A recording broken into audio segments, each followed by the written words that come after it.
All right, let's dive right in. Today, we're talking about a really powerful and honestly often ignored force that could be secretly capping your potential for success. And no, this isn't about working harder or finding a new mindset hack. It's about the invisible energy of the place you call home. So, does this sound familiar? You feel like you're doing everything right. I mean, you're disciplined, you're putting in the hours, you're optimizing every little part of your day, and yet, you've just hit this invisible wall. It feels like you're redlining the engine, but the car just isn't going any faster. If you've ever felt that, then you're going to want to stick around for this. So here's the big idea from the source material for this explainer. Maybe we've been looking at success completely backwards. The idea is that true achievement isn't just about the force you push out into the world, it's actually about the quality of the energy you come back to, the energy that's supposed to recharge you for the next fight. That's the core idea we're going to unpack today. Okay, so let's give this thing a name. What is this invisible barrier that so many high achievers feel but can't really describe? Well, the source material calls it a quicksand foundation, and that's a powerful image. Just picture this. You spend all day, every day, meticulously laying the bricks to build your empire, but you're building it on ground that just swallows it up while you sleep. That's the feeling. That's exactly what happens when you're home. The one place you're meant to recover is actually a source of chaos, criticism, or just cold indifference.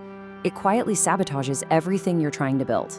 So why does this happen? Well, to really get to the bottom of it, we have to look at a fundamental law of the universe. It's something ancient traditions basically considered the operating system of all reality, the law of polarity. And it's actually a really simple, beautiful idea when you think about it. You can't get light with just a positive charge, right? Or just a negative one. That's a dead wire. You need both working together to create a current. Well, the argument here is that human energy, human success works the exact same way, on a polarity between masculine and feminine energies. Think of it like this, it's a great analogy. Masculine energy is the seed. It's the idea, the plan, the action, the drive forward. But feminine energy, that's the soil. It's the creative, receptive, nurturing space that lets that seed actually grow into something. You can have the greatest seed in the entire world, but if you plant it in concrete or toxic soil, you get nothing. The soil receives the effort and multiplies it. And, ancient wisdom really doesn't mince words. This tantric saying is so blunt. Shiva here is the masculine principle, pure consciousness, just sitting there. Shakti is the feminine, the dynamic, creative energy that makes things happen. The point is, one without the other is totally useless, lifeless. It's action without any energy to fuel it. And that's a dead end. Okay, so you might be thinking, this is all fascinating ancient stuff, but what does it have to do with me today? Well, it turns out, this isn't just mysticism. This is actually a map of our own biology, our own nervous system. Just to show you how deep these ideas go, ancient traditions literally mapped this energy system onto the human body. They call the two main channels Pingala and Ida. Pingala, think sun, is your action channel.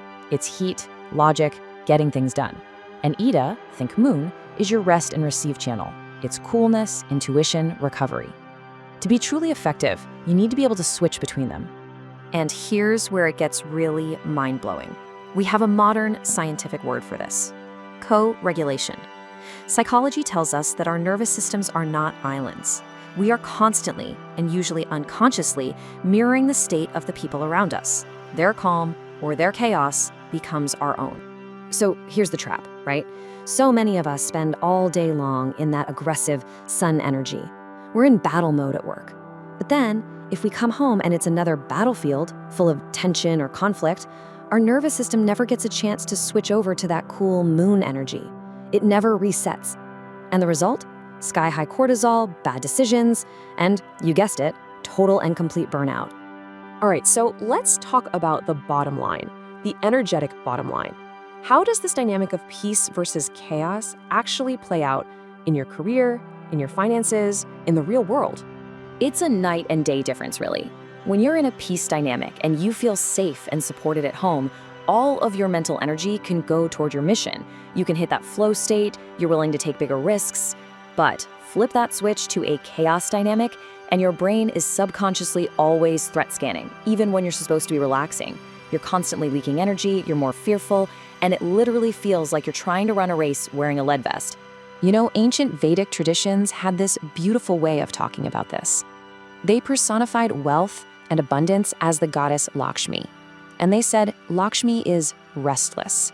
She simply will not stay in a place filled with chaos, disrespect, or negativity. So according to this wisdom, the harmony in your home is like a direct magnet for financial harmony in your life. I mean, this quote from the source material, it just hits hard, doesn't it? What more is there to say? The world is going to give you plenty of challenges. It's going to test you. Your home base should be your sanctuary from that storm, not part of it.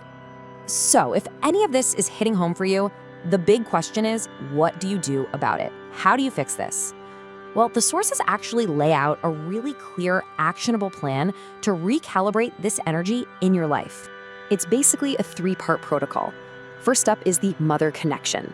This is about looking at and healing your relationship with your very first source of feminine energy. The idea is that this unblocks your ability to truly receive good things in life. Next is the Lakshmi practice. This is about consciously choosing to treat your home and your partner with the same respect you'd give a sacred temple. And finally, there's the mirror test, taking a hard, honest look at yourself and committing to becoming the kind of person who is worthy of the high-frequency energy you want to attract. And this is absolutely crucial. This isn't just for people in a relationship, not at all. This is fundamentally about your own internal balance. It's about integrating what you might call your inner feminine, that part of you that's intuitive, creative, and receptive. Real power isn't just about chasing and hunting and forcing things, it's also about having the ability to attract them to you. There's this incredible ancient symbol for the state of being whole. The deity Ardhanarishvara, half man, half woman. It perfectly represents the ultimate goal here, a complete person who has integrated both their masculine drive and their feminine ability to receive. They aren't half a person, they are a powerful, balanced whole. It really all comes back to this one ancient proverb.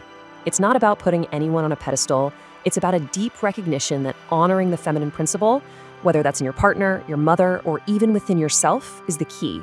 It's what invites grace, abundance, and real power into your life.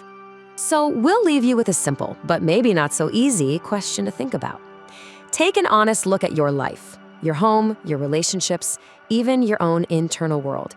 Are they a fuel source, launching you higher and higher every day?